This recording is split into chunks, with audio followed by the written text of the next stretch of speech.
Podcast Política de Primeira começando. Esse é um espaço para discussão de assuntos que importam e que abordam o universo da política. Eu sou Aldair Santos e aqui comigo minha colega de trabalho, Poliana Araújo, editora-chefe do portal Primeira Página. Olá, Poliana. Olá, Aldair. Obrigada. É bom estar aqui com você. Nós estamos em um ano importante para o destino de todos nós. Nós vamos escolher em outubro o presidente da República, deputados estaduais, deputados federais, senadores e governador do estado. Por isso, o podcast Política de Primeira está ouvindo os presidentes estaduais dos partidos que têm papel central nas articulações que levarão aos nomes de quem vai se apresentar para essa disputa democrática. E o nosso convidado hoje é o presidente do Partido Republicanos em Mato Grosso, Adilton Sacchetti. Obrigado por aceitar o nosso convite. Seja muito bem-vindo. Obrigado a você, é uma alegria estar aqui com vocês. Esse podcast tem como coordenadora a editora-chefe de política Francisca Medeiros e conta com apoio técnico de J. Carlos e Nicanor Melo. Antes da gente avançar nessa conversa, nós vamos conhecer um pouco mais sobre o nosso entrevistado de hoje. Adilton Domingos Sacchetti nasceu em Nova Veneza, Santa Catarina, tem 70 anos, é arquiteto de formação, casado, pai de 3 filhos, avô de 5 netos, veio com os pais para o sul de Mato Grosso no início dos anos 1980. Como produtor rural, participou da organização da categoria no Sindicato Rural e em entidades representativas dos produtores de algodão e de sementes. A trajetória política começou como prefeito de Rondonópolis entre 2005 e 2008 pelo PPS. Depois se filiou ao PR, foi secretário extraordinário de apoio e acompanhamento às políticas ambientais e fundiárias do Estado na gestão Blairo Maggi, comandou também a AGECOPA, a agência criada para executar os projetos para receber o Mundial de Futebol de 2014. Chegou a se filiar ao PDT, mas em 2014 migrou para o PSB, partido pelo qual se elegeu deputado federal para o mandato de 2015 a 2018. Em 2018, foi candidato ao Senado pelo Republicanos, não se elegeu e atualmente comanda o Partido Republicanos em Mato Grosso. Longa biografia, né, Aldair? Bem-vindo, presidente. Então, a gente gostaria de saber, né, sobre o Otaviano Pivetta, que é o candidato do Republicanos a governador.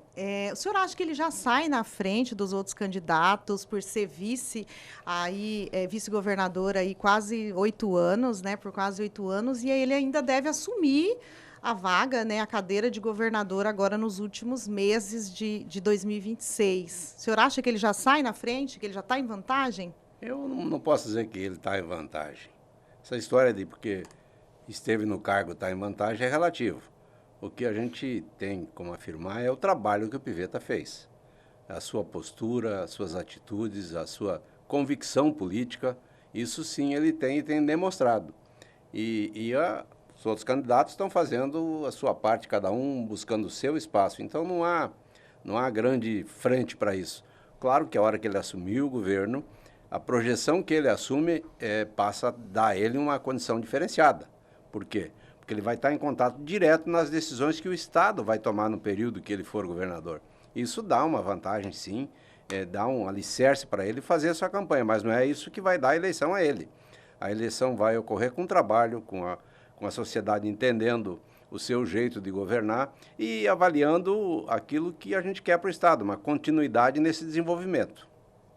Quais as principais qualidades dele que o senhor destacaria? A postura que o Pivetta tem, a sua honestidade com que ele faz as coisas, a disposição que ele tem de ver as coisas acontecer, o empenho que ele tem, eu acho uma das maiores qualidades que muitas vezes é pouco falada, o empenho que o Otaviano tem na educação.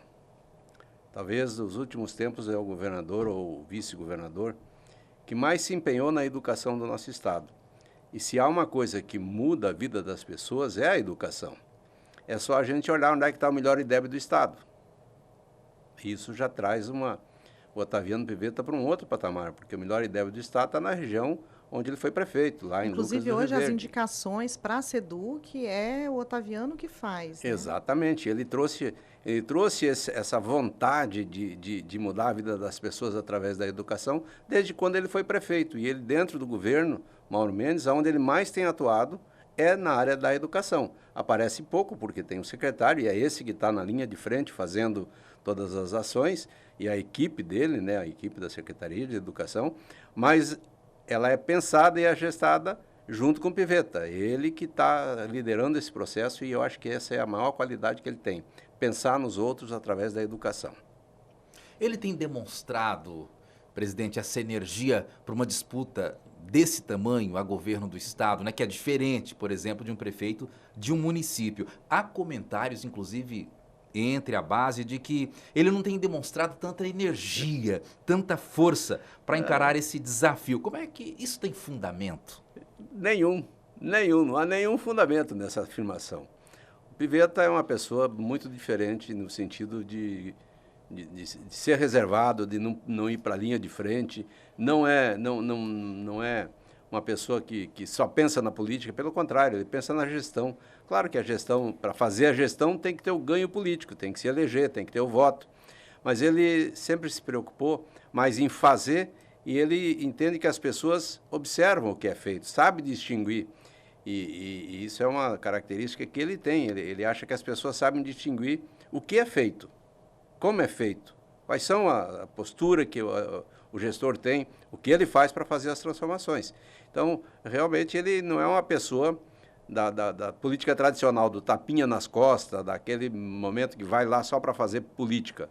Ele não tem essa prática. Ele é um cara mais de decisão, ele é um cara mais de execução, ele quer ver as coisas acontecer.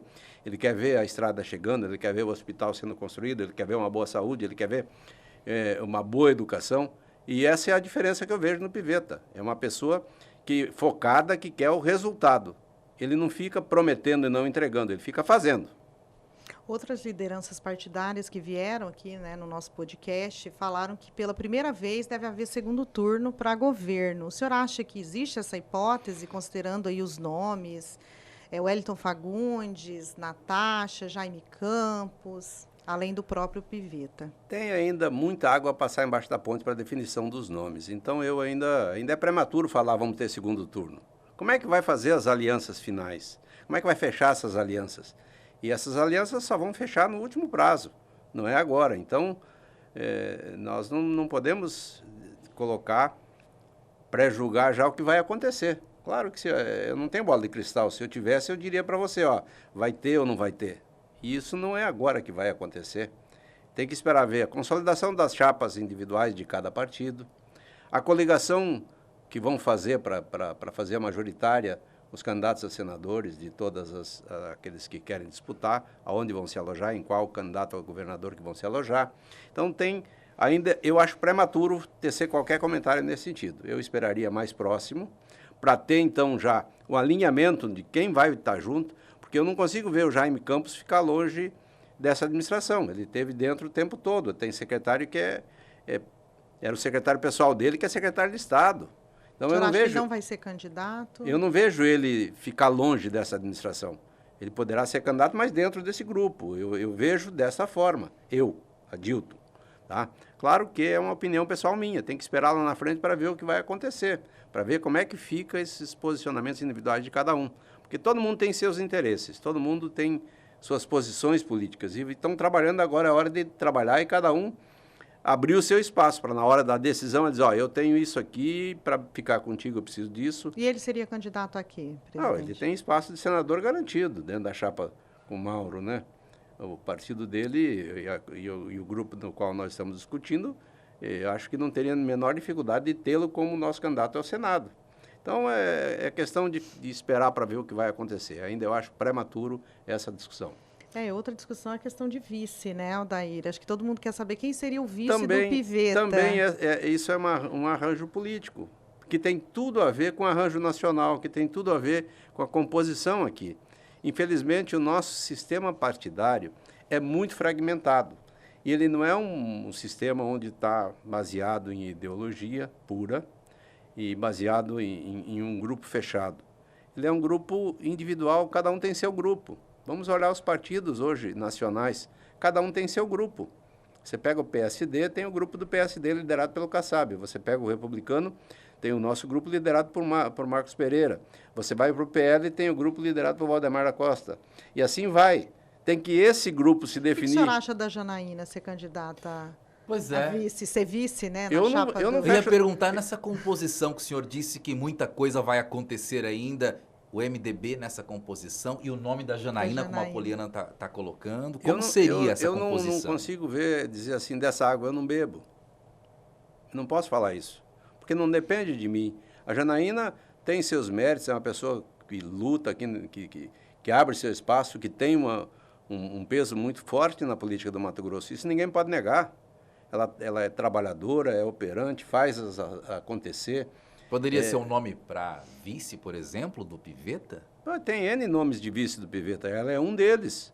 Há uma dezena de pessoas que podem ser vice do Pivetta. Além dela, o senhor acha que quem poderia ser? Tem N pessoas que podem ser vice do Pivetta. E eu não posso citar nome agora, porque se eu citar, daqui a pouco eu dizer, o presidente está... Segredo, presidente? Não é segredo. Não é segredo, não é segredo. Tem várias pessoas que, de repente, pessoas que nem estão no tabuleiro ainda, que podem ser vice do Pivetta. Tá? Tem que esperar para acontecer. A gente fica nessa angústia de querer, porque o nosso sistema partidário traz essa dificuldade. Se fosse um sistema partidário mais enxuto, com menos partido, e derrubar algumas cláusulas que lá atrás foram colocadas para reduzir isso, e tem que encontrar uma maneira de reduzir o número de partidos, para a gente ficar aí com 6 partidos, 8 partidos no máximo, um partido de extrema-direita, um de centro, ou 2 de centro, um de esquerda e um de extrema-esquerda, e morrer por aí. Senão a gente fica muito volátil. Cada eleição se busca alternativas aí daqui a pouco tem um Pablo Marçal da vida entrando aqui para ser candidato, porque é difícil, não desprezando ele, claro, porque tem sua competência, mas é uma pessoa que até então não estava na política, nunca fez nada dentro da política e saiu como candidato para ser candidato a governador de São Paulo.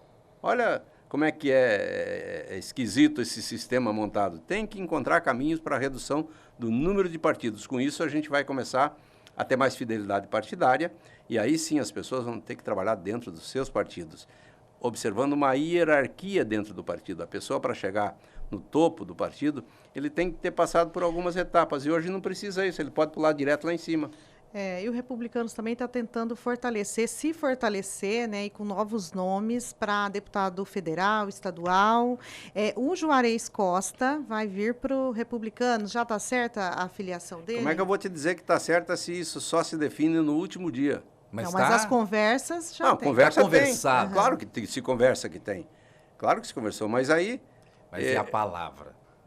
Não vale? Se ele disser, eu vou para o Republicanos, não está confirmado ainda, presidente?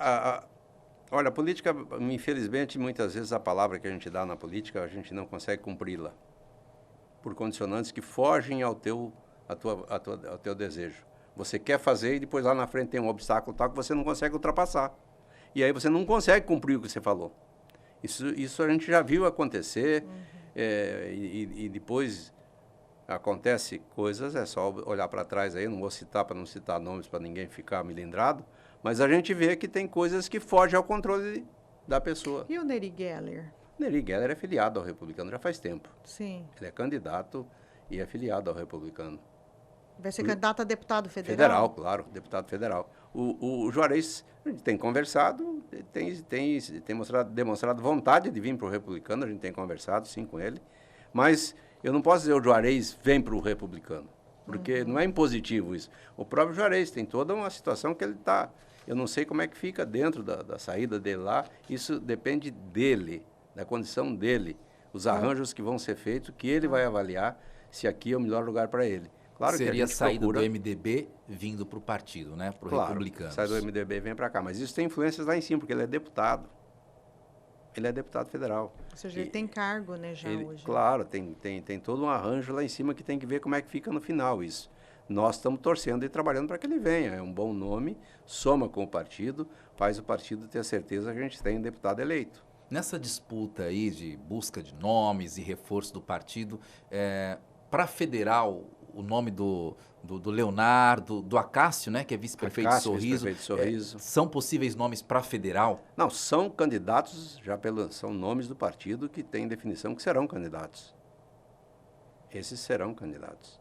Tem o presidente do sindicato da indústria madeireira, também, que é candidato lá de Alta Floresta, me falha o nome dele agora. Acho que é Claudinei o nome Claudinei, dele. o nome dele. Tem outras pessoas que nós estamos conversando, ainda tem mais um nome para vir, para fechar os homens da nossa chapa.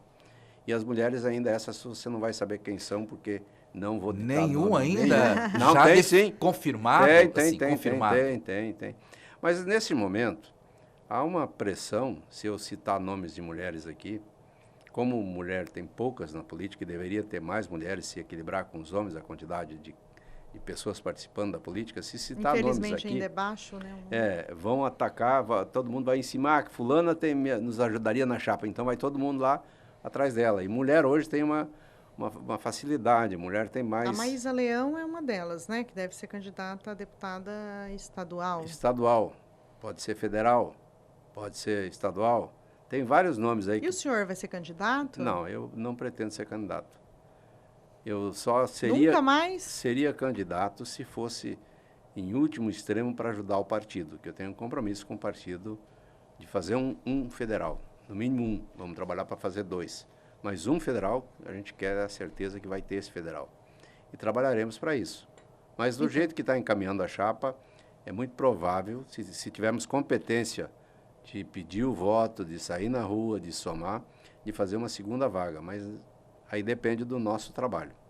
Então, a gente estava falando da Maísa Leão, deve haver um rodízio na Assembleia para contemplar e ela tem deve algumas assumir? coisas que é o secretário executivo que tem feito e ele era para estar aqui nesse momento nos acompanhando para nos orientar alguns dados. Quem é o secretário executivo? Eduardo Mancioli. E ele está acompanhando o governador Pivetta em São Paulo, numa agenda que ele tinha lá. Era para eles voltar hoje de manhã, já ficou para o meio-dia e agora ficou para voltar, vão voltar só à noite. Então, infelizmente, eu tenho alguns dados mais precisos que eu não posso te dar, porque não é ele que está coordenando a nossa chapa, é ele que está fazendo essa linha de frente de conversa na chapa e depois, claro, Pivetta define e eu assino embaixo o que eles definirem. Por quê? Claro que a presidência, eu ainda estou na presidência, mas hoje, como o Pivetta é candidato ao governo, ele tem nos orientado muito de como conduzir a chapa. Por quê? Hoje seria pré-candidato. Vai trabalhar né? com ele. É ele que vai ser o nosso candidato a governador. E se eleito for, e espero que será o nosso governador, esse pessoal, ele tem que ter alinhamento com eles. Então, primordialmente, tem que ouvi-lo. Para ele, então, dar as diretrizes que ele quer dos nossos candidatos para que se aproximem do seu jeito, que aceitem a sua forma de administrar e que tenham identidade com ele. Não adianta eu montar uma chapa que não tem identidade nenhuma com ele, que é o candidato a majoritária. Então tem que ser essa interligação, né? Hoje os estaduais do partido são o Nininho, o Moreto, né? Valmir Moreto e o Diego Guimarães, deputados estaduais. São Isso, 3? 3. A expectativa é que faça 3 novamente esse ano. Pode aumentar esse número de deputados estaduais. Pelo que o senhor está acompanhando das negociações, o senhor não quis citar nomes, mas nós temos, pode fazer um número maior? Nós estamos trabalhando aí para agregar mais na chapa, com o objetivo de fazer a 4ª vaga. Eu acredito que não vai ter nenhuma, talvez o Podemos aí poderá sonhar com uma 5ª vaga, mas eu acho que todo mundo aí, o limite que vai chegar é na 4ª vaga. Vai pulverizar bastante essa eleição nesse sentido. A organização das chapas que vai dizer, e isso a gente só pode colocar o número quando chegar lá na definição. Quem são os candidatos? Qual é a chapa? Quando fechar os nomes. Porque tinha candidato que estava certo no nosso partido. Disputou outra eleição conosco e a gente considerava que ele era nosso candidato. Ele entendeu que, para ele, o espaço melhor era num outro partido. E ele vai migrar, a hora que abrir a janela, ele sai daqui e vai para lá. Porque ele já assumiu, inclusive, um cargo que ele não pode hoje passar direto. Então, assim vai. Está errado ele fazer isso? Não sei. É o deputado estadual Valmir Moreto? Não. O deputado Moreto permanece. Ele é um dos suplentes que assumiu, né? Que está querendo mudar de partido. E eu não quero que ele mude. Vou falar com ele, ainda não conversei pessoalmente com ele, quero que ele fique aqui. Convencê-lo, né? Mas aí, É questão de uma decisão pessoal dele. Não há nenhuma penalidade se ele sair. Ele é livre para fazer e se alojar onde é melhor para ele. Por isso que é muito difícil a gente definir, entendeu? Porque Então, são duas... Nós temos os interesses partidários de montar a chapa e os candidatos têm o seu interesse pessoal de se eleger ou pegar uma suplência. Então, ele procura onde é que, na visão dele, vai ser mais fácil. O Republicano tinha condições de lançar um candidato a presidente da República, né? Um candidato com boa avaliação. Eu acho que da direita é um candidato que mais estava se sobressaindo, né? Que é o Tarcísio de Freitas. Na avaliação do senhor, ele pipocou? Não, ele não pipocou. O Tarcísio é uma pessoa que eu admiro O senhor acha muito. que ele deve continuar como... O que o senhor acha do futuro político Não, ele não dele? pipocou, vamos por calma, vamos com calma. Uma coisa Pode é responder. pipocar é a gente, desculpa a palavra, mijar nas meias e fugir. Tá? Ele não fez isso. Tá? Tem todo um arranjo no qual a direita hoje, ela passou a entender o que é direita mais na sociedade com a eleição do Bolsonaro. Gostem ou não gostem. O Bolsonaro que levantou essa discussão de direita e esquerda. Porque até então era meio o PSDB era de direita na avaliação de muita gente.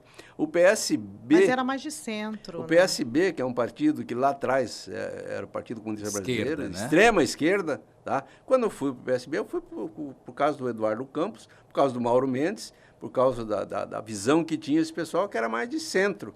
Era uma visão mais de centro até de direita, até, tá? Menos Estado, mais liberdade econômica, essa era a pregação do Eduardo. E era PSB. Então, hoje, com a eleição do Bolsonaro, isso então aí ficou mais evidente posição de o que é esquerda e o que é direita.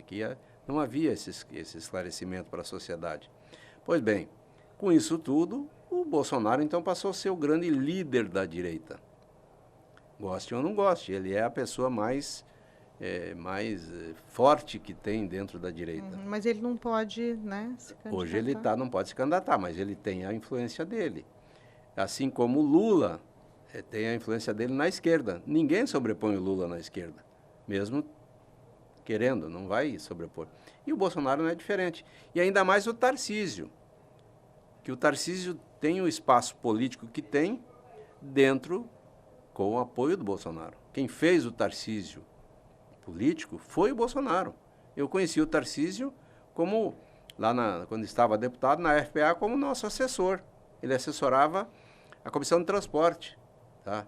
Dentro da FPA. Então, constantemente a gente se cruzava nos almoços de terça-feira da FPA, onde a gente fazia a nossa reunião almoço, ele estava lá. Então, tu olha como é que é. E até então ele era um técnico do Ministério do Transporte. De repente, o Bolsonaro ganha, leva ele para ministro, ele se destaca, tem uma competência extraordinária, ele soube aproveitar a oportunidade que foi dada a ele, como ministro, se destacou. Virou governador. Se candidatou em São Paulo, se elegeu em São Paulo, então é uma pessoa que é fiel ao Bolsonaro. Ele jamais vai fazer algo que o Bolsonaro pedir a ele, eu não gostaria que você fizesse. Ele não vai dizer, não faça, ele só vai dizer, eu não gostaria que você fizesse. Ele não vai fazer. Por quê? Porque respeita. Por quê? Porque tem uma gratidão ao Bolsonaro. Não dá para negar isso. Então, ele não pipocou, não. O Bolsonaro deve ter conversado com ele e pediu que queria manter, e deve isso ter sido baseado em alguns dados, em algumas pesquisas não qualitativas, mas quantitativas, de posição política, não só nossa, mas mundial, nos dias de hoje. O mundo está interligado politicamente, o que está acontecendo em todos os sentidos. A América do Sul, vamos dizer, há uma mudança de posição política na América do Sul, posicionamento ideológico. Antes nós estávamos à esquerda, hoje começa a voltar para a direita. Então, tudo isso levou a decisão do Tarcísio de ele não arregou, não. Ele tirou o nome e vai continuar como candidato ao governo do Estado. Uma questão e de vou dizer respeitar a posição do ex-presidente. Claro, de respeitar Sim. a pessoa que fez ele, vamos dizer, que fez ele politicamente, né? Claro que é ele que se fez, mas que deu a oportunidade a ele.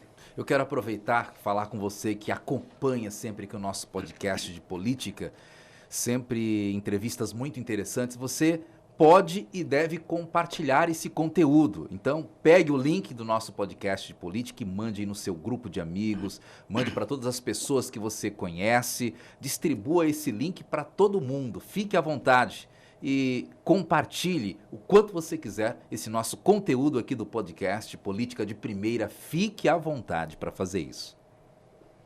Então, o Republicanos ele está mais para a direita, centro-direita, né? Mas ao mesmo tempo ele também está próximo da esquerda, né?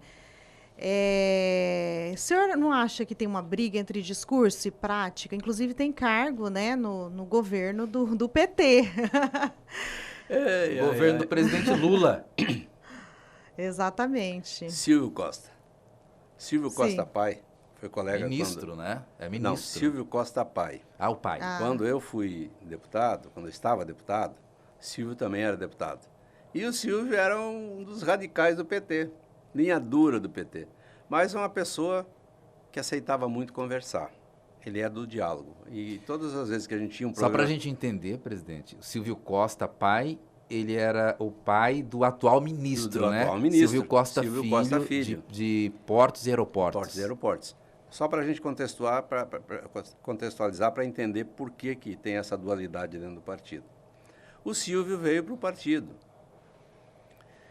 E aí, o Silvio Costa, deputado, mas era uma pessoa que sempre abria o diálogo quando tinha uma conversa. E aqui que eu acho que a gente tem um erro na política, de não ter diálogo, porque tu é direita, não pode conversar com a esquerda. Tu é esquerda, não pode conversar com a direita. Isso é errado. E nos últimos tempos isso só se intensificou. Isso está totalmente errado. Tem que ter. Política é a arte de conversar. E se eu tenho uma posição mais à direita e você tem uma posição mais à esquerda, por que nós dois não sentamos? E vamos ver o que a gente pode fazer junto.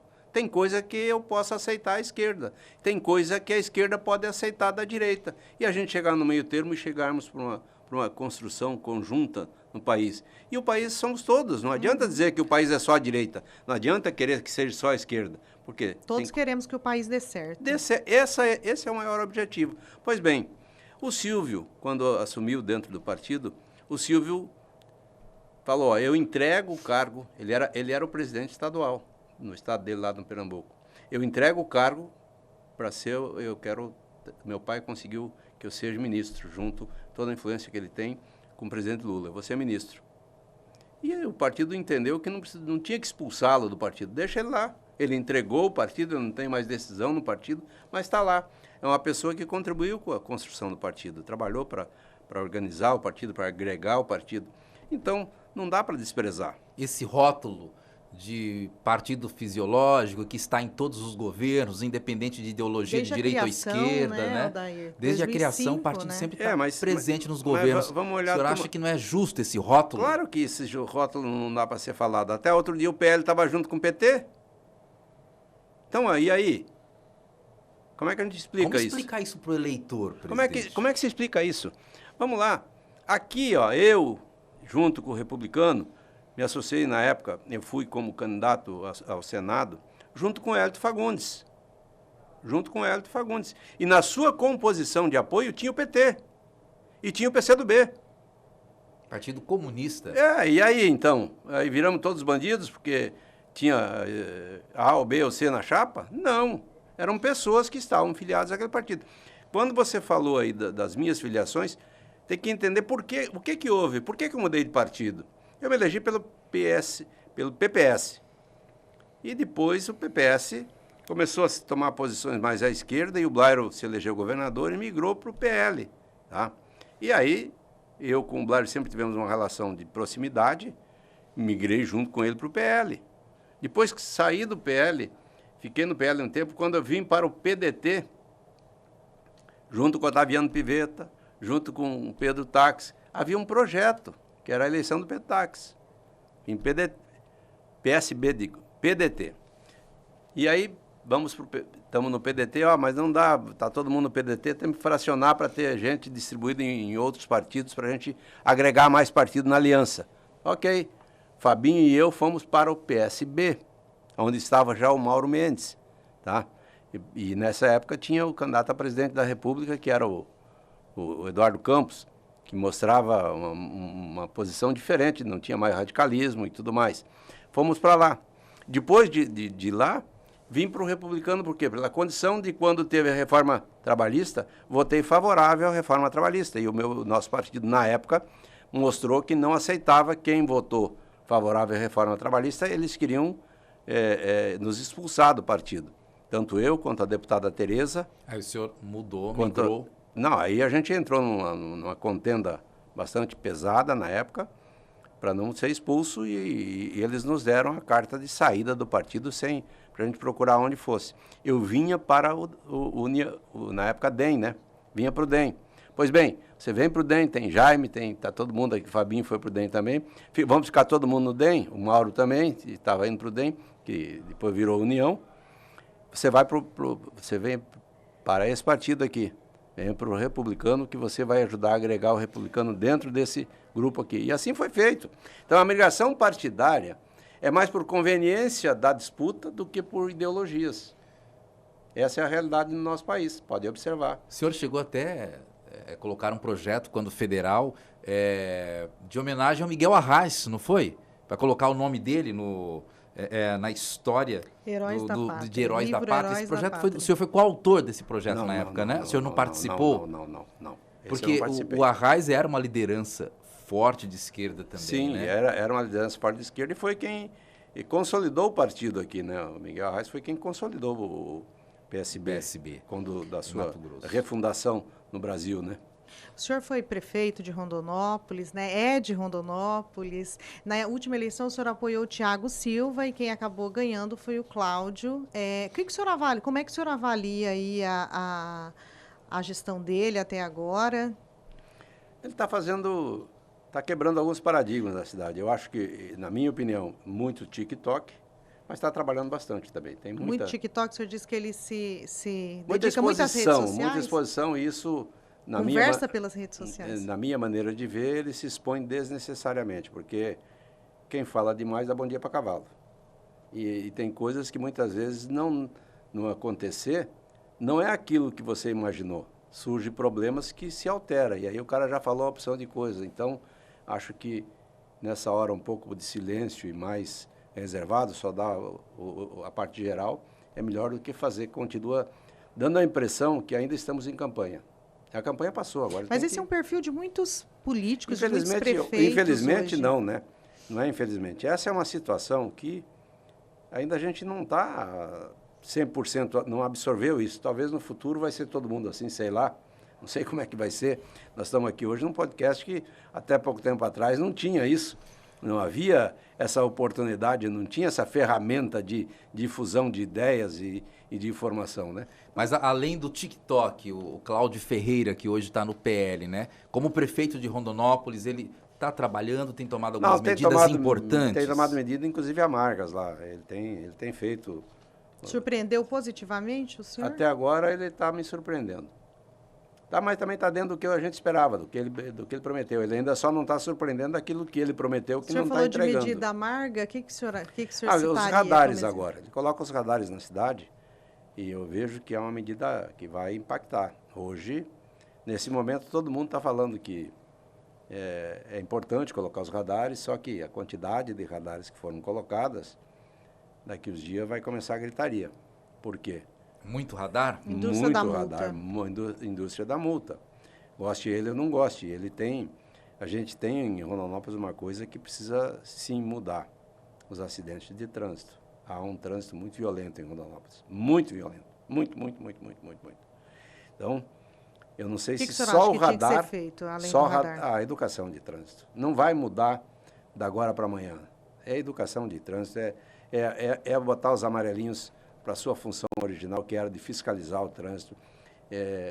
Se não vai no amor, está na hora de ir na dor. Tem que começar realmente a exigir das pessoas. Se você pegar Rondonópolis, a maioria das motos não estão legalizadas, estão sem documentos. Aí tem um acidente que muitas vezes causada pela moto e tem um acidente fatal. Como é que fica isso? Nós vivemos isso muito duro. Em casa, minha esposa provocou um acidente, ela foi culpada do acidente e houve um óbito de uma criança nesse acidente. Ela adentrou uma preferencial, não viu, final de tarde, não viu uma moto vindo e entrou. Aí, para todos os efeitos, a mulher do saquete, foi todo aquele auê. Mas ninguém foi ver que o motoqueiro não tinha habilitação para dirigir a moto.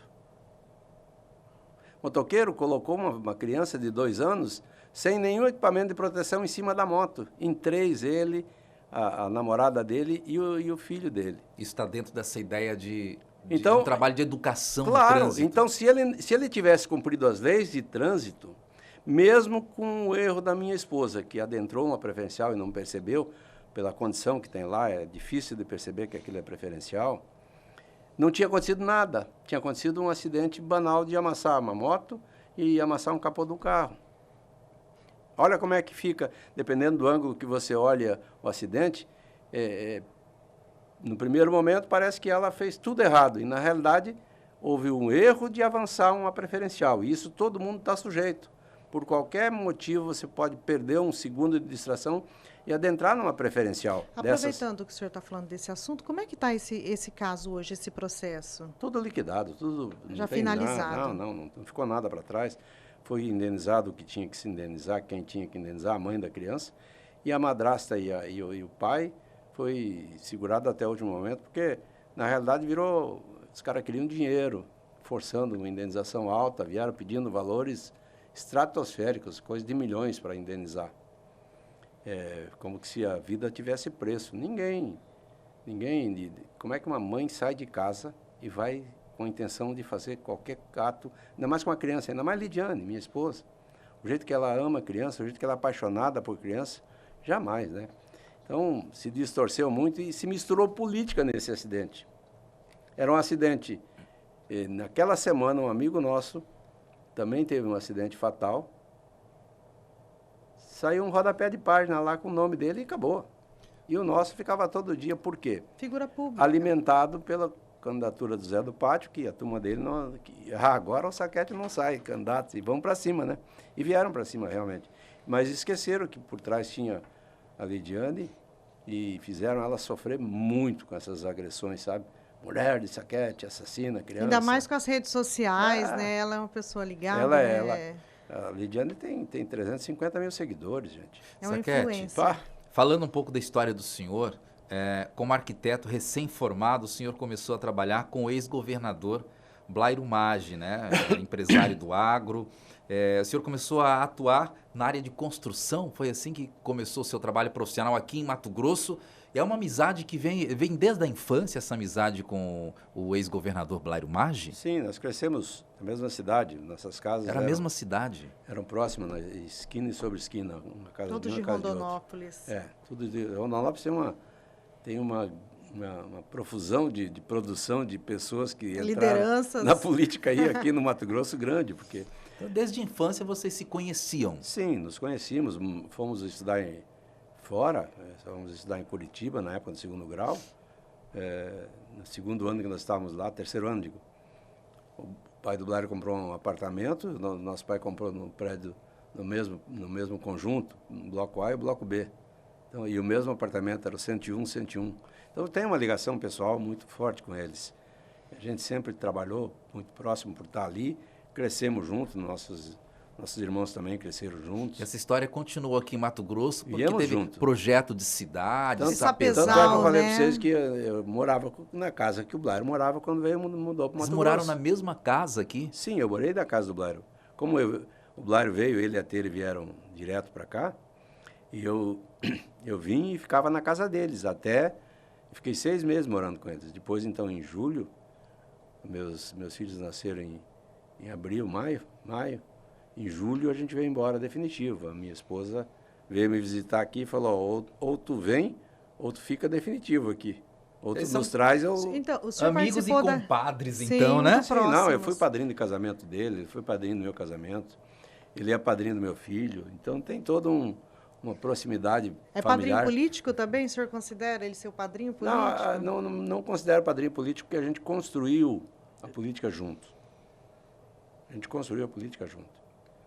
A gente trabalhou muito para vir para a política, porque entendíamos que Não adiantava a gente só produzir no Estado, e tinha muitas deficiências do Estado na questão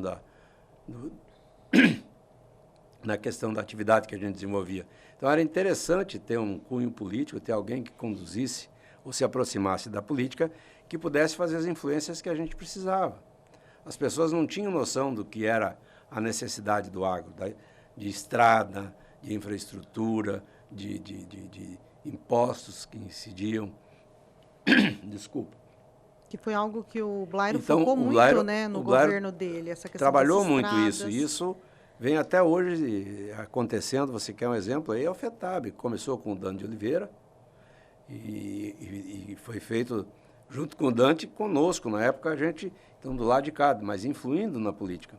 Mostrando para o Dante, o Rogério Salles era o vice-governador, de que o FETAB seria algo benéfico e, ao mesmo tempo, veio o PROALMAT, que o Dante nos concedeu, que é o PROALMAT é o Programa de Apoio à Cultura do Algodão. Ele abriu a mão do imposto e nós dizíamos para ele, na época, Dante, você vai abrir mão de um imposto que não é nada. Tinha 12 mil hectares de algodão no estado, depois deu a doença azul, baixou para 8 mil. Disso aí, 3 mil hectares era da minha família. Presidente, a gente queria lembrar um pouquinho o tempo que o senhor foi presidente, o senhor presidiu a Secopa, a Gecopa, né? Não era Secopa, não era secretaria ainda, era agência. Na época o senhor saiu, acho que o senhor ficou 1 ano só, e saiu e acho que por questão de relacionamento. Eram muitos caciques juntos, na época tinha que Roberto França, me ajuda a lembrar, o Dair. Éder Moraes. Éder Moraes. Não estava ainda? Éder ainda não? Era o Éder. Tinha Roberto França. E Yuri Bastos Jorge. Tinha Yuri Bastos Jorge, tinha Carlos Brito. Ah, o Carlos Brito também estava. Tinha Nadaf. Ienes. Tinha um outro menino, como é que era o nome dele? Ienes Magalhães, né? Um cara que foi... Estava. Pedro Nadaf? Militar, não. Pedro Nadaf não estava lá. Pedro Nadaf foi depois. Era uma outra pessoa que tinha lá, que depois saiu. Como era trabalhar com todos esses nomes aí? E por que o senhor saiu? Como é que foi? Porque na época a gente via que o pessoal, a pressão de fora era muito grande. E eu não concordava com a forma que estava conduzindo a Gecopa. Pressão de fora de onde, que o senhor De fala? fora, de interesses que não tinha políticos? De interesses que não tinha nada a ver com a Copa do Mundo. Qual que era o objetivo quando foi criada a Gecopa? Que me convidaram para dirigir a Gecopa na época. Fazer com que fizéssemos as obras de infraestrutura para a Copa do Mundo. Ponto. Quais eram? O modal de transporte do aeroporto até o centro, tá? E que não saiu até agora. Telecomunicações e o estádio. Ponto. E o que fizeram com a Gecopa? As ruas, viadutos não estavam nesse projeto inicialmente? Nada. Esse era o escopo. E aí começou a entrar tudo isso para dentro. E aí aí não precisa falar mais nada, vocês sabem no que virou. Esse foi o principal motivo. E a gente via a armação que tinha, a pressão que tinha para aceitar. O dinheiro tinha e vamos fazer. Não é assim. Depois estourou um escândalo, né? Claro, de desvio mas de dinheiro. Esse era o principal motivo que me fez eu me afastar, porque a gente conseguia visualizar que iria acontecer isso. E alertei na época. Nós vamos ter problema na Gecopa. Aqui mesmo, uma entrevista aqui na Centro-América. É muito dinheiro rodando lá e todo mundo querendo tirar uma vantagem. Não dá para dizer todo mundo, porque tinha muita gente séria no meio. Mas muitas pessoas ali, ou algumas pessoas, então, estavam querendo levar vantagem. E a gente viu no que deu no final, tá? Tinha pressão também para mudar o modal de transporte de BRT para VLT? Claro. Mas eu, na hora, enquanto eu estive lá, não aceitei discutir. Por quê?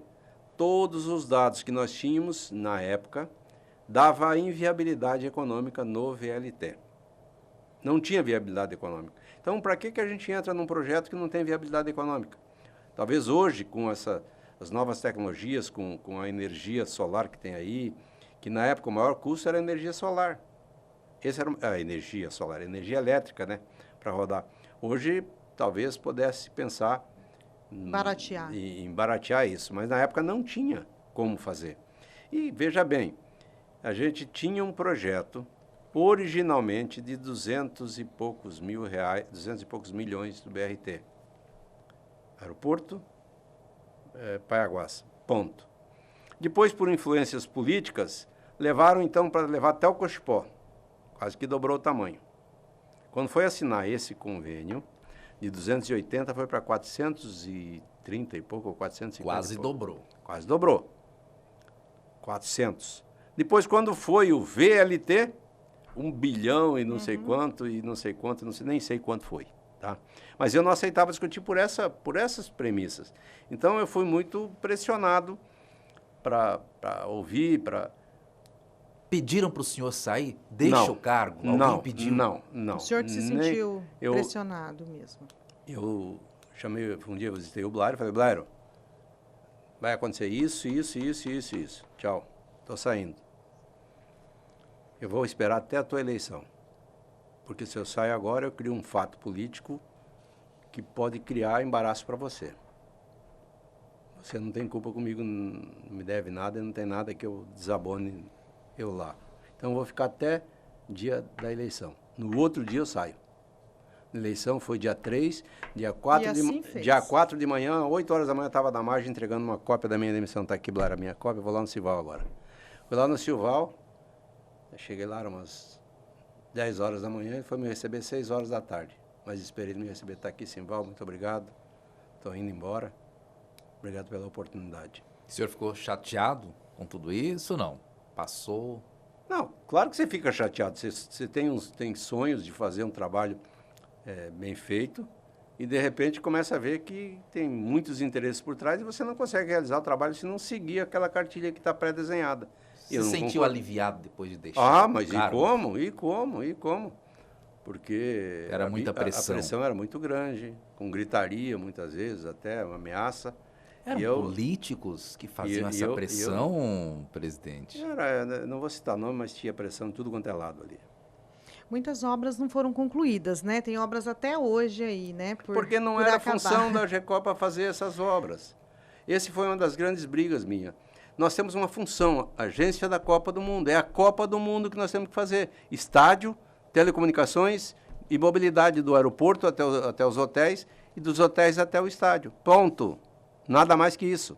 Nós não temos que pensar em outra coisa. Aí já a primeira obra que nós fazemos é Ribeirão do Lipa. Entrou para dentro da Recopa para fazer o Ribeirão do Lipa. Aquela parte de trás dele, aquela interligação com aquela avenida que dá lá em cima na Leila Maluf, lá no buffet da Leila.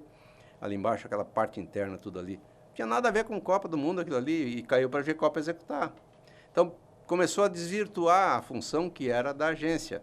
Começou a concorrer, porque havia uma briga política com o prefeito e pessoas que estavam na Recopa e pessoas do lado político adversário dele. Começaram, então, um a puxar para lá, o outro puxar para cá, esse puxar para lá e a gente ficando no meio que nem sanduíche, né?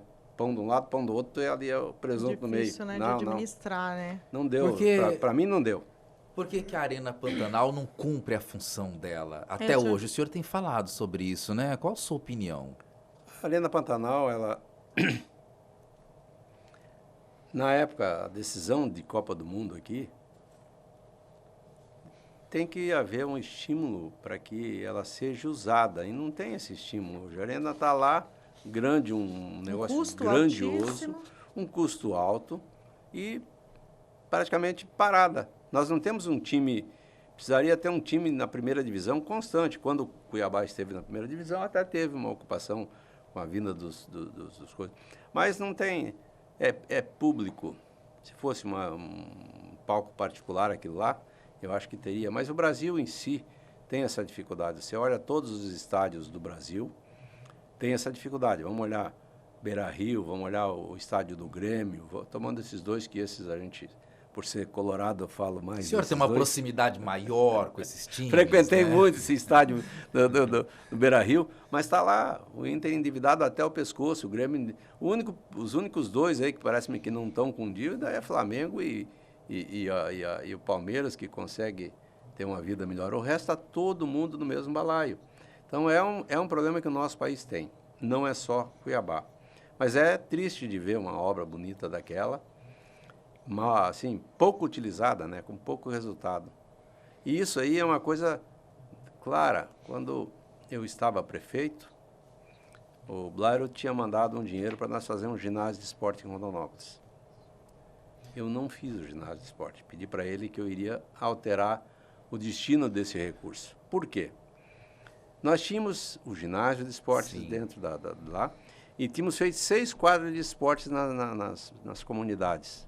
Quadras poliesportiva bem feita e tal, coberta, final, qualidade. 1 ano e meio depois já tinha obra dessa, precisava reforma, porque quebraram, destruíram.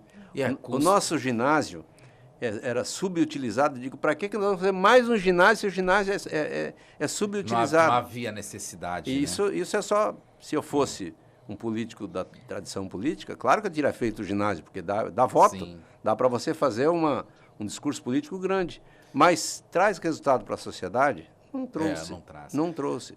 E aí o dinheiro a gente colocou em asfalto, que era o principal da cidade, que faltava. Então, relembrando a sua trajetória, da sua família, né? Sua família veio para cá na década de 80, já lidava com agricultura no Rio Grande do Sul. Não, no Paraná. No Paraná, desculpa, e continuou na agricultura aqui em Mato Grosso, né? E o senhor foi um dos que contribuíram para a criação da Fundação Mato Grosso, de pesquisa, né? Como é que foi isso? Quando é que os produtores rurais viram a necessidade, né, de se investir em pesquisa para melhorar o plantio? Bom, um parêntese só para elucidar. Eu nasci em Santa Catarina e me criei no oeste do Paraná, na cidade de São Miguel do Iguaçu. Lá que a gente, então, meu pai foi para lá, era mata, tudo mato. O oeste do Paraná era que nem entrar lá para cima de Alta Floresta, entrar no meio do mato lá, era aquele padrão. De lá, então, ele começou a agricultura. Ele começou com um bar, vendendo bebida na beira da estrada lá, e tinha mesa de sinuca, bolão e essas coisas todas. Depois ele começou a comprar produtos dos agricultores que vinham para a cidade vender um saco de feijão para comprar alimento, para comprar sal, açúcar, essas coisas. Começou a fazer comércio. E aí, o que ganhou, comprou terra lá. E lá ele começou a plantar. Quando viemos para cá, então, meu pai tinha terra lá, tinha uma quantidade de terra lá em São Miguel, que quando eu fui estudar... E lá valia muito mais que aqui. Quando eu fui estudar, ele tinha 280 alqueires. E nós éramos 9 irmãos. Só teve um que não estudou. Teve uma época que os 8 estavam fora de casa. Quando eu voltei, meu pai tinha 130 alqueires. Ele todo ano tinha que vender 15, 20, 30 alqueires para manter os filhos estudando. Mas foi um investimento que ele fez que eu acho que deu certo. Com isso, me formei. Ele veio para cá junto com o seu André quando ele comprou a primeira fazenda no Itiquira, o seu André Maggi. E quase comprou ali onde é o terminal hoje. Ele comprou uma fazenda na frente condicionada à indenização de Itaipu que nós receberíamos lá, porque a Itaipu nos indenizou uma área que ficou embaixo do lago. Só que essa indenização demorou para sair. O contrato tinha prazo para o pagamento. Como não saiu a indenização, não conseguimos realizar o pagamento, que estava condicionado, uma coisa com a outra amarrada. Não saiu, cancelou o negócio. 79 isso. Mas vocês permaneceram aqui, o pai não, do senhor 79 permaneceu. lá em São Miguel, não estávamos aqui. Seu André veio em 79 para cá. Em 81 para 82, nós viemos, meus irmãos vieram colher aqui, e eu vim junto para cá, vim ver. 82 para 83, a Margem, então, fez o primeiro armazém aqui, que lá na divisa do estado, no quilômetro 10, na BR-163. E eles, então, nos convidaram para vir trabalhar com eles aqui para fiscalizar a obra. E eu vim trabalhar com a Margem para fiscalizar a obra. E aí que eu vim para cá. O senhor como arquiteto, Como né? arquiteto, vim como arquiteto. E já trabalhava lá em São Miguel, fiz a casa do seu André, minha última obra lá foi a Sim. casa deles, que está lá até hoje. Terminei a casa deles e vim para cá. E aí, então, montei uma construtora e tínhamos a agricultura e a consultora. A consultora, convidei um colega meu lá de faculdade, que tocava a consultora, e eu me dedicava, então, à parte financeira e administrativa do nosso plantio. Nós arrendamos uma fazenda no Itiquira, depois, primeira renda em 83, a primeira renda que nós ganhamos, o primeiro dinheiro que a gente conquistou aqui, compramos uma fazenda no Sapezal. Quando que entrou a pesquisa? Para adaptar a produção aqui à região? 88, 87, 88, por aí começou os primeiros trabalhos de pesquisa. Primeiro foi através da Aprusmate, pesquisa de variedade. Tinha um programa que era do Olacir de Moraes, da Embrapa Itamaraty, e ele repassou para que a Aprusmate difundisse e testasse variedades. porque a gente tinha aqui uma variedade só chamada cristalina, que era o que alicerçava o plantio aqui. Depois veio o doco, depois veio as variedades da engopa, e aí começou a surgir. Então você tinha esses testes em vários pontos. E a gente via que... Aí o produtor colocava dinheiro também? Calma, deixa eu te colocar como é que chegamos na fundação. É que nós já estamos no nosso tempo. Então vamos objetivar um pouco. Cada um fazia os seus negócios em casa. Eu lá em casa botava 200 quilos de adubo, o outro botava 300, o outro botava 500. E a gente começou a ver que precisava padronizar esses resultados. Precisava ter uma coordenação do que cada um fazia na sua propriedade para que maximizasse no ano seguinte e não tivesse que eu fazer, Blairo fazer, Gilberto fazer, Cris fazer, Polato fazer, essas pessoas, Salles fazer, Basso fazer. Essas pessoas, então, nós padronizamos e nos reunimos e começamos a trocar experiência. O que tu fez na fazenda para a soja? Fiz isso, preparei dessa forma, botei tal adubação, fiz tal tratamento químico de agroquímico. E assim, começamos com isso a ganhar tempo. Aquilo que o ano que vem iria fazer, o Basso já fez, não faço mais, vou fazer outro. E aí começamos a planejar o que cada um fazia. E aí, então, disso surgiu a fundação. Disso começou, dentro da Prosmate surgiu a Fundação Mato Grosso. Sem pesquisa, Mato Grosso seria essa potência no agro? Não seria. Não, a pesquisa foi fundamental para acontecer o que está acontecendo hoje. Depois veio o algodão. Se não tivesse a pesquisa, o algodão não existia hoje. E o que é a pesquisa? Repetição daquilo que você faz. E repete, com variações nessa repetição para que cada vez você melhore mais. Deu a doença azul em 90 e alguma coisa aí, 97, 96, 97, 98, nem lembro, tem que voltar no tempo com mais precisão, mas para objetivar. Veio a doença azul, que dizimou o algodão, acabou. O estado plantava 12 mil hectares no ano seguinte baixou para 8 mil, que é a virose. E aí, o que controla a virose? Não tem conhecimento, ninguém sabia o que controlava, qual que era, o que era o vetor que levava a doença. Pois bem, tem um pesquisador do IAPAR que tinha esses dados e veio aqui, trabalhava com a gente, IAPAR e do IAC, de Campinas. E aí nós pegamos um pivô na nossa fazenda, dividimos ele em 8 pedaços e plantamos algodão no inverno. Plantamos algodão em março. E entregamos para as empresas. Cada uma das multinacionais de agroquímico cuida do seu pedaço. E teve uma empresa que cuidou e deu algodão de qualidade. Deu e certo. Os outros, tudo... Isso é pesquisa, tá?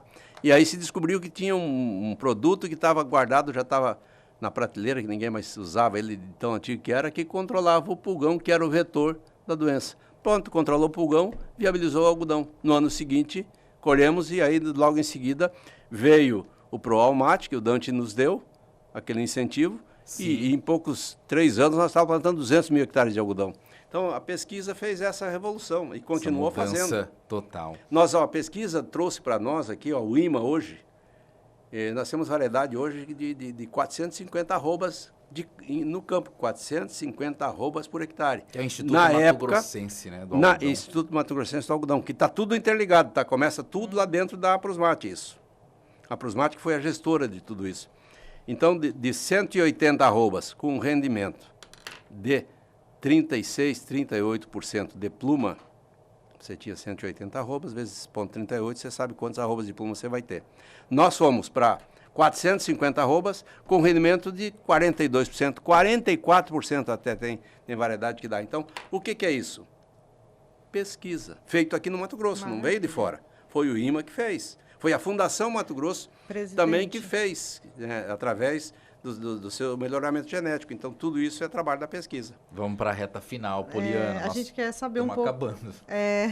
A gente quer relembrar um momento, acho que difícil da sua vida, né? Na pandemia, o senhor chegou a ficar internado, acho que 90 dias. E a gente até se recorda, né, das imagens do senhor reaprendendo a andar ali na fisioterapia. O que isso mudou na sua vida e a forma do senhor enxergar a saúde pública? Eu tenho um plano de saúde que me alicerçou essa doença. Esse plano minha esposa tinha esse plano e nós estamos com ele até hoje. Então, quando diagnosticou que eu estava com Covid, eu fui para São Paulo. Tem um médico que cuida de mim lá já há anos que eu faço meu check-up com ele. E ele me encaminhou e Se vamos fazer um check-up, então, já que você está com Covid, vou te internar, mas estava bem. E vamos fazer o seu check-up que está na hora. Mês de fevereiro, você faz o seu check-up aqui e já liquida a fatura com a doença e o check-up. Pois bem, 3 dias depois que eu internei, eu estava entubado. Complicou. E aí foi um período muito difícil, mas muito difícil. Tanto é que eles chamaram a minha família, meus filhos e a minha esposa, e falaram que, agora é só com Deus, porque o que dava para a gente fazer aqui embaixo já fez. Ele acabou de ter um AVC. E eu tive um AVC entubado. Graças a Deus, foi numa região que não afetou nada. E com a graça de Deus mesmo. Com 17 dias saí do tubo, com 30 dias saí da UTI e com 90 dias saí do hospital. Mas foi um período difícil. Isso fez a gente modificar algumas coisas. Muitas coisas que eu ficava bravo, xingava, emputecia, hoje nem bola dou mais. Mudou, a gente passa a ver com outros olhos a vida. A gente passa a ver que é muito tênue essa história de estar vivo e não estar, e morrer. Qualquer coisinha você já foi. E vi tanta gente ali, que estava ali, faleceu fulano, conhecidos nossos que estavam internados lá, que se foram, infelizmente. É preciso valorizar, né? Tem que valorizar, tem que valorizar. Eu vejo muitas vezes aí a violência tomando conta do trânsito. Uma coisa desnecessária, porque... Não só do trânsito. Mas né? principalmente aqui, né? A violência do dia a dia, aí as facções, geral, né? Essa violência que está aí, que não dá... Mas isso é culpa, muitas vezes, inclusive, da política, viu? A política tem culpa nisso, porque não fica muito com mimimi, tem medo de tomar atitude, de fazer leis mais rígidas. E mais duras, né? Agora e faz a questão com que a mais gente pessoal ainda, né, Odair? Vamos falar de coisa boa agora, um pouquinho com ele? Não, eu queria saber, na verdade, o que o senhor tem 70 anos já, né? E pode falar. 70. Maravilha, né? Bem vividos? Bem vividos, muito bem vividos. Não posso queixar da minha vida, Eu queria saber do não. que mais o senhor se orgulha. Passar, né, essa vida e ao longo dessa vida, do que mais o senhor sente orgulho? Olha, eu perdi uma eleição porque não dei tapinha nas costas. Eu perdi uma eleição porque não concedi. A minha vida me fez eu ser um cara muito duro, e muitas vezes isso eu tenho me cobrado. Será que eu precisava ter sido tão duro? E ao mesmo tempo eu olho para trás e vejo que eu não devia ter cedido, não, porque tem coisa que valores a gente não pode abrir mão deles, sob nenhuma hipótese. Você pode ser um pouco mais maleável, mas não pode abrir mão dos valores. Os valores que nos norteiam de honestidade, de família, não dá para abrir mão disso, não dá. De religião, cada um, a gente tem que respeitar a religião de todo mundo, mas a vida que a gente tem que valorizar essas coisas. E isso eu não tenho dúvida nenhuma de que é as coisas que eu quero continuar sendo. Mas, só que hoje já menos amargo, não é o termo menos amargo, mas menos duro. Falava isso hoje, sobre uma discussão política com meus colegas, que o dizer não para o político, a gente tem que ter um pouco de tato, porque o não é uma resposta agressiva. E muitas vezes você argumentar e não responder ou não, dá só o argumento, é muito melhor. Eu dizia não e depois argumentava. Esse foi o meu grande erro político. A cidade do senhor é a capital da gastronomia italiana, né? Em Santa Catarina, Nova Veneza, onde o senhor nasceu. Na sua casa, a comida italiana tá no seu cardápio do dia a dia? Eu faço massa em casa. Ah, o senhor faz?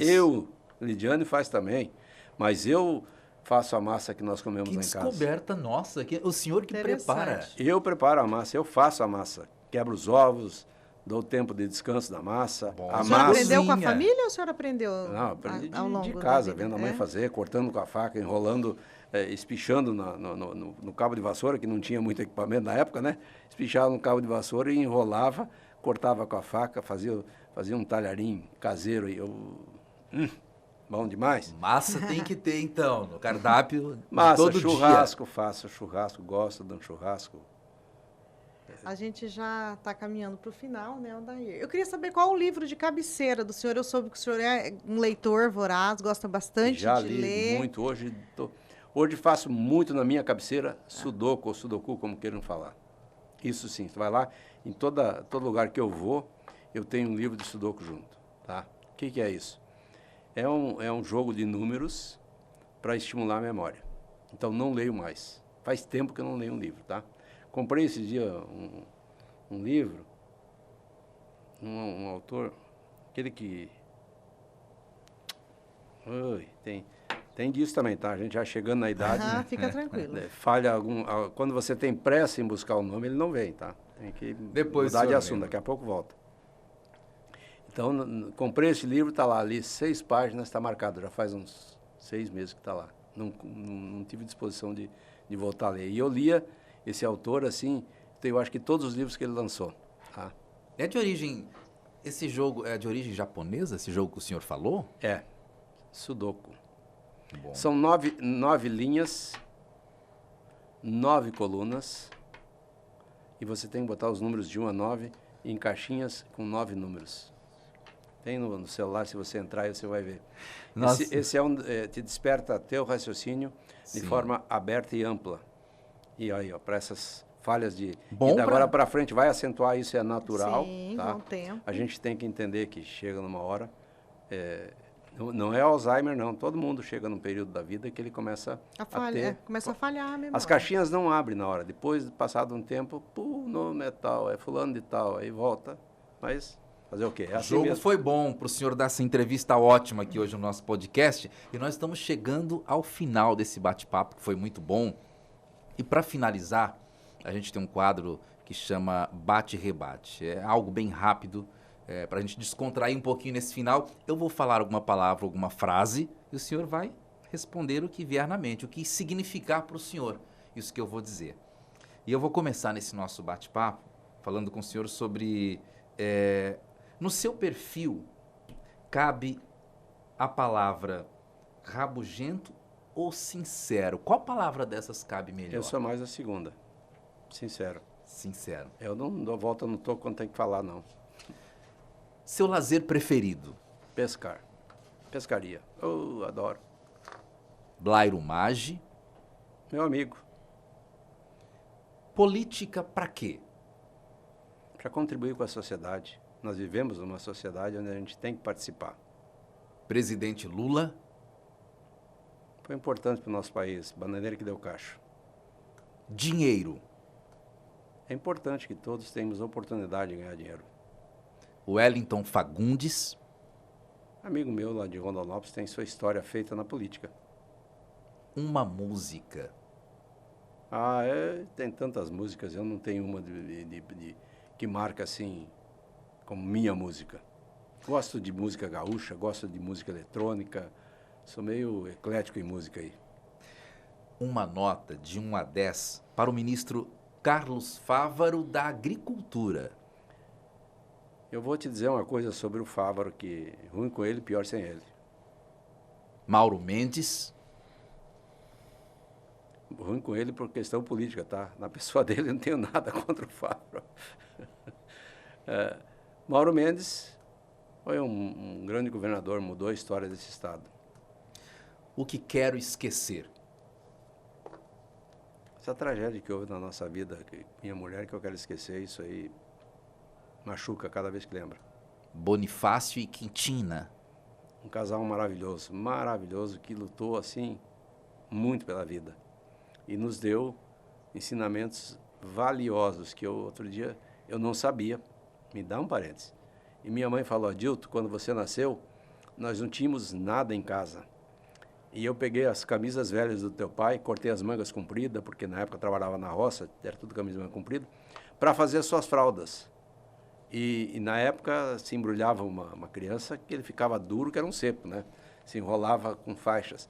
E as faixas suas, eu ganhei um lençol quando casei, que a minha cama era uma cama pequena, dessas camas de viúva, que nós tínhamos, e eu ganhei um lençol grande. Então eu cortei o lençol para fazer as fraldas, as ataduras que eu te embrulhava. Olha que coisa interessante e com que orgulho que ela contou isso, sabe? uma lembrança boa. Ganhar o título da Libertadores no Beira-Rio foi muito bom. O senhor gosta de futebol. Minha melhor obra? Minha melhor obra. Fiz muitas obras que eu me orgulho, mas a cidade de Sapezal é uma delas.